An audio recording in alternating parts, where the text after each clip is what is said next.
E eu quero encerrar com vocês aí propondo um olhar crítico ao cristianismo no Brasil, né? E claro, falando aí dos dias atuais. Nessa era chamada aí pós-modernidade, né? Alguns agora já estão chamando de geração líquida. Vejam bem, eu já até mencionei aqui anteriormente, não tenho problema aí com o fato de alguém abrir uma igreja, abrir outro ministério. Não necessariamente isso tem que ser já taxado como algo ruim. Então, a Igreja de Deus, ela, por exemplo, surgiu em 1886 de um cisma, né? Digamos assim, ela saiu, né, de outro ministério e é uma igreja séria, né, uma igreja aí centenária e histórica, uma igreja que verdadeiramente prega o evangelho, enfim. Então, não é porque uma igreja sai de outra ou porque alguém abre um ministério que isso já tem que ser considerado incorreto, que não é de Deus e tal. Então essa não é a questão. A questão é o objetivo disso, o contexto disso, qual a finalidade, né?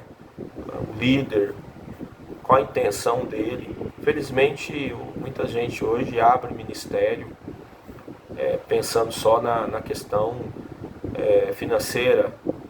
A pessoa faz isso com a intenção de ganhar dinheiro, com a visão profissional, com a visão mercantilista, e muitas delas aí usam a palavra de Deus aí para enganar, para extorquir, pregam mensagens aí que de certa forma iludem as pessoas e levam as pessoas a às vezes dar até aquilo que elas não têm.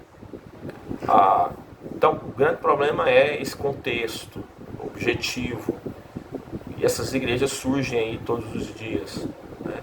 Às vezes alguém se rebela, alguém que tem aí a síndrome do poder, não quer se sujeitar, e de uma maneira assim completamente equivocada eles saem, fundam os seus ministérios e ainda levam gente da igreja. Então tem que ser analisado aí cada caso, né?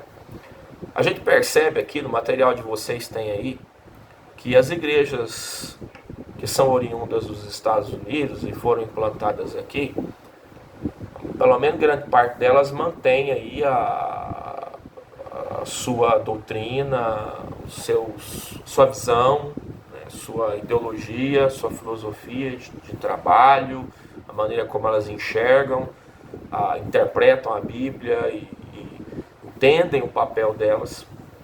E a crítica das igrejas que nasceram aqui, né, diretamente, que muitas dessas igrejas foram realmente adaptando as suas mensagens, as suas doutrinas à realidade ou à necessidade da sociedade, né? É óbvio que a igreja ela precisa estar atenta aos tempos, né, aos contextos, às necessidades. É óbvio que sim, né? Então, por exemplo, em termos de estratégias, então você pode, como pastor, estar num lugar X e ali você vai ter que usar uma estratégia, um método. Às vezes é uma região mais periférica, você vai ter que usar uma linguagem mais simples para as pessoas entenderem a mensagem do Evangelho. Você vai ter que adotar ali um tipo de estratégia.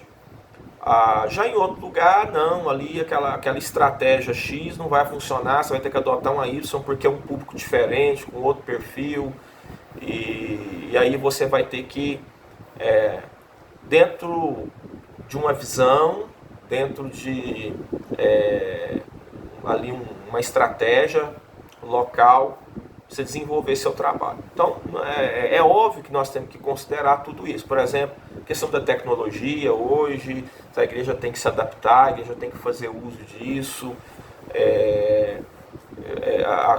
algumas questões também envolvendo até as mudanças de leis, né, que foram acontecendo na sociedade. A igreja tem que estar atenta a essas questões, ter cuidado, né, porque as coisas vão mudando.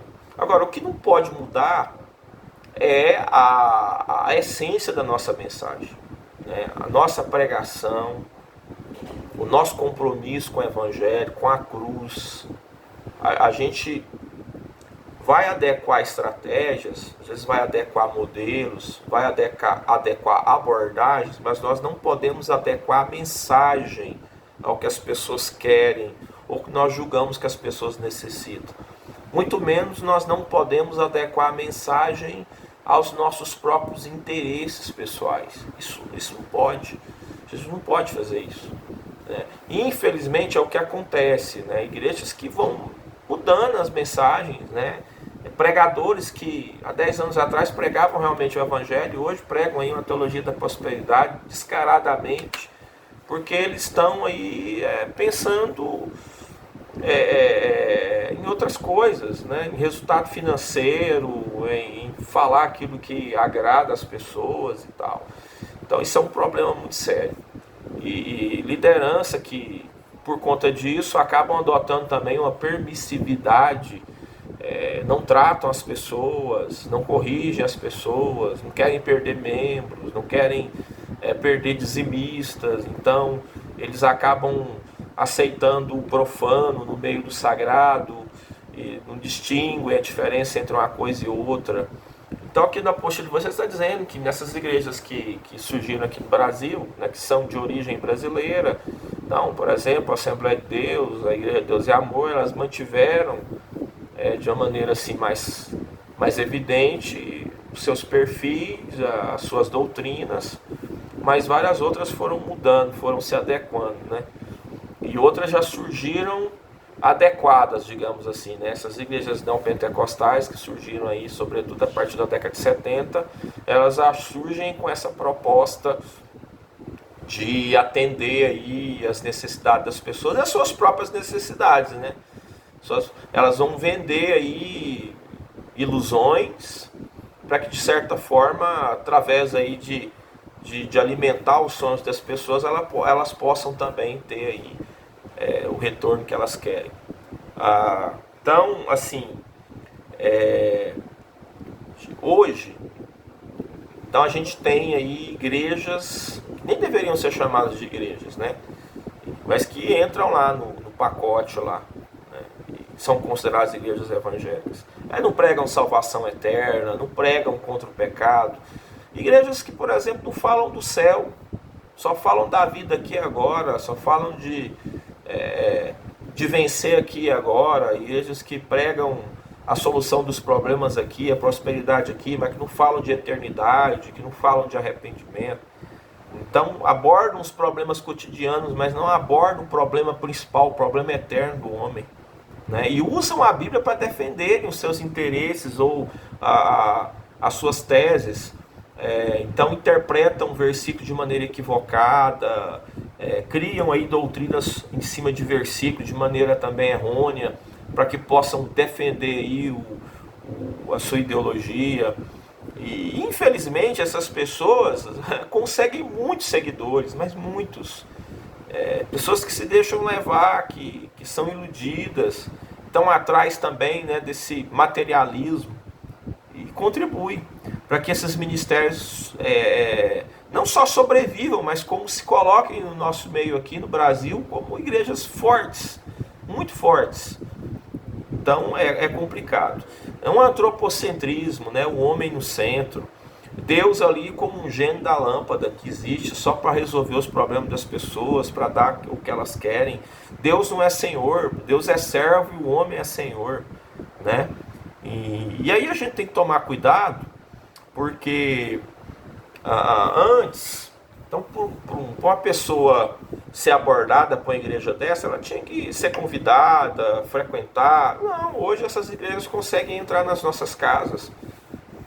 Por exemplo, eu sou pastor, essas igrejas podem aliciar membros da minha igreja porque elas estão na mídia, elas estão na televisão, elas estão nas emissoras de rádio, elas estão nas lives. Nesse tempo de pandemia aí, muitas lives surgindo, né?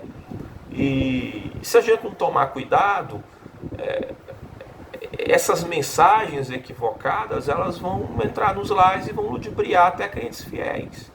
Né? Por isso que a gente tem que incentivar o povo a ler a Bíblia, nós temos que pregar a Bíblia, nós temos que combater, porque isso pode ser muito danoso, né? E muita gente se deixa levar por isso.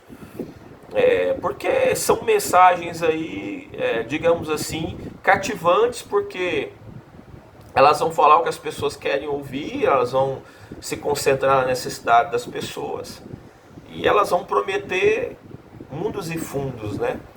E numa sociedade carente como a nossa aqui no Brasil, sobretudo as classes menos favorecidas, essas pessoas são desiludidas, as pessoas elas têm suas frustrações e quando elas de certa forma ouvem, né, algo que vão alimentar essa esperança, que vão prometer alguma coisa para elas, e não tem problema nenhum em você pregar esperança, em você pregar uma mensagem que deixe as pessoas, que façam as pessoas se sentirem melhores, paz e tal. Mas o Evangelho faz isso, o Evangelho verdadeiro, ele faz isso, ele muda as pessoas. Agora, nós não precisamos então pregar aquilo que não é bíblico, porque para poder agradar as pessoas ou alimentar o ego das pessoas, porque talvez nós vamos estar ali, de alguma forma, dando uma esperança para a pessoa aqui no meio terreno, mas e a eternidade, como é que fica?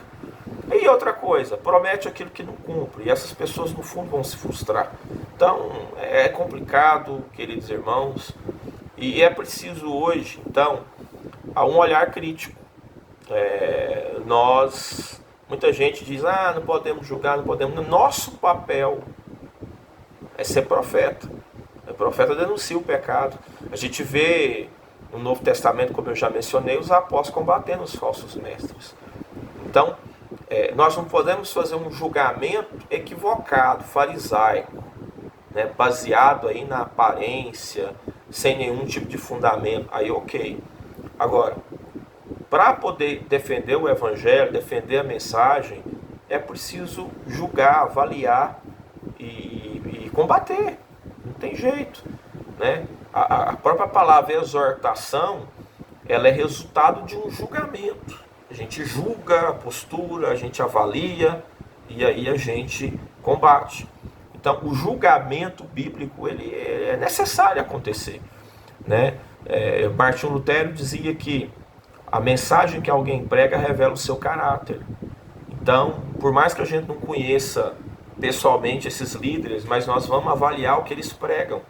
E o que eles pregam vai revelar quem eles são. Porque se não tem compromisso com o Evangelho verdadeiro, então eles não merecem nosso crédito.